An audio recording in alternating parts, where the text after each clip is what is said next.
professional reproduction or anything, but I'm going to put it between the two of you. Okay.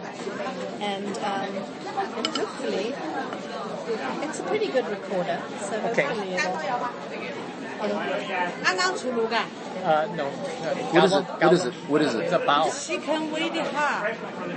It's got chicken filling inside. It's a bao. It's about... No.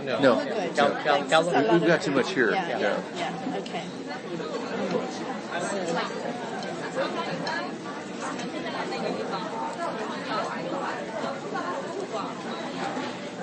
To kind of start off with the this interview while we're munching, maybe you could start off with some questions. Yeah. That way we can have an idea I made a big mess. what I wasn't supposed to do that. That's okay. Don't worry about it.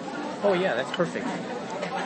That way we give us an idea what yeah, of course. So let me just explain.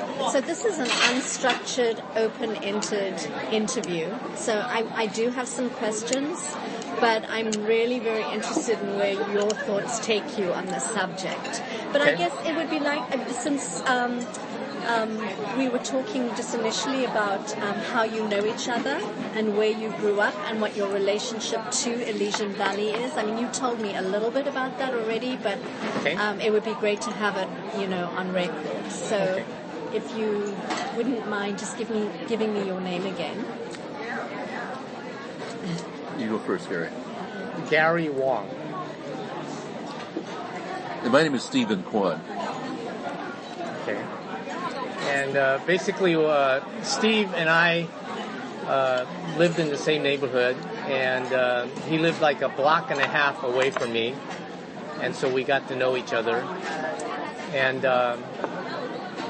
we used to do things around the neighborhood, and then we grew up and went to college and went on our different paths. You need a fork. Yeah. I need a fork. Okay. We'll get one. And when I came back to the neighborhood to look after my 87-year-old mother, I reconnected with Steve because... Some a fork and soy sauce. Soy sauce? Yes. Yeah, one fork. And I reconnected with Steve because he was doing something similar. He was caring for his mother, and he could talk about that.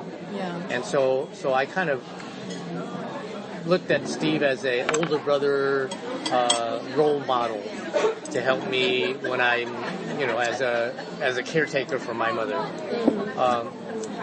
Thank you. Coming back into the neighborhood, the Elysian Valley neighborhood, I saw a lot of people that were doing the similar thing, of caring for their older parents. And in Orange County, I did volunteer work for the Council on Aging, and they called our generation the sandwich generation, in that we cared for our younger kids, and also we care for our older parents, So we're sandwiched in between that and caring for them. And so that's basically the stage that I am, and that's the reason I'm back into the Elysian Valley, because my mom's still here. When my dad passed away 7 years ago, my brothers and I, came back and checked on our mom and made sure she's taken care of. She has everything she needs. And she never wanted to leave and come live with you or another Well, one of we your gave her the children? choice. My brothers and I all have fairly large homes. I have a 5-bedroom home in Huntington Beach. My one brother lives in San Gabriel. He has a 4-bedroom house. And then my other brother lives up in Benicia near San Francisco, and he has a 4-bedroom house. And his son, is in college, so it's just him and his wife in a 4-bedroom house. My kids are pretty much married. 2 of them older are married, and the other 2 younger ones are...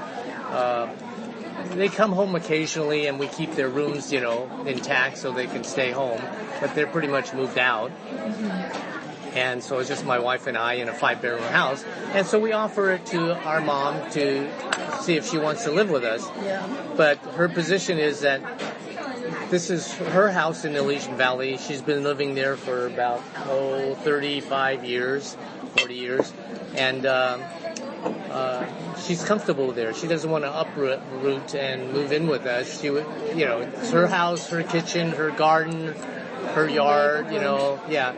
And so she's comfortable there. And so initially, she was quite healthy. She would go out, excursions, take the bus, wherever she needed to go, visit friends and stuff. And my brothers and I would just kind of check in her on the weekends.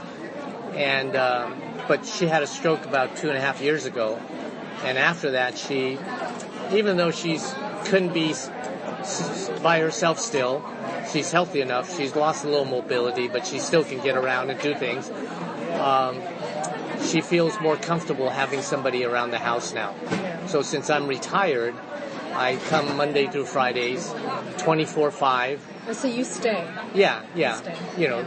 This is a 3-bedroom house, so I just take over one of the bedrooms, and my other brother takes over the other bedroom, when he comes and Does spends... he come on the weekend? Yes, comes on the weekend. Yeah, so we kind of, keep an eye on her, have somebody around, pretty much most of the time. Yeah, unless I'm out having lunch with friends. Would you like some more tea? Yeah, no, I'm okay. That's fine. Thank you. So that's basically my position. And Steve, his mother was very healthy too. My mother she built her house in 1958. And when she passed away, she was about 100 years old. Wow. And she lived in her house until about 98. And at 98, she had a fall because I think her battery ran out on her pacemaker, and she fell, and she injured her arm. At that point, she moved in with my sister for the rehab up in Chatsworth. Yeah, up in Chatsworth, and then she didn't go back. Okay. But I would take her back on weekends, back to her house to live for the weekend, and then I would bring her back for the weekdays at my sister's place. And so when she passed away at 100, I inherited her house, and I keep it now as a rental. And so that's my situation right now. But we've seen changes to the neighborhood a lot. And I guess the main thing is what's happening is a term called gentrification, where I think you know about that. And we're coming in with a perspective as an owner of the homes, but there's another view of renters, and they might have a different view because they may not like what's going on. Right. Yeah, because it becomes less affordable. Yes. Right, but for you it means your property value. Yes, not only property values have gone up, but rents have gone up too. So that's a benefit for us. Right. So we like what's going on. We like the fact that the improvements. Yeah, new people are coming in. More professionals are coming in, and for us it's good. But there's another perspective. And I think you need to listen to that as well. Yeah, of course. Yeah, no, I'm trying to get as many perspectives as possible. So, what brought your parents to that particular neighborhood, and when did they move in?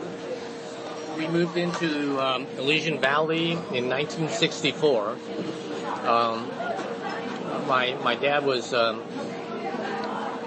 looking for a job, and there were more opportunities in Los Angeles with diversified, ethnic groups. Where had they been before? New York. New York. Yeah, and so in '64 we moved into Elysian Valley into an apartment on Hardwood Street, and we got a chance to meet some of our neighbors. And after being in the neighborhood for about 5 years, he bought a house in the neighborhood.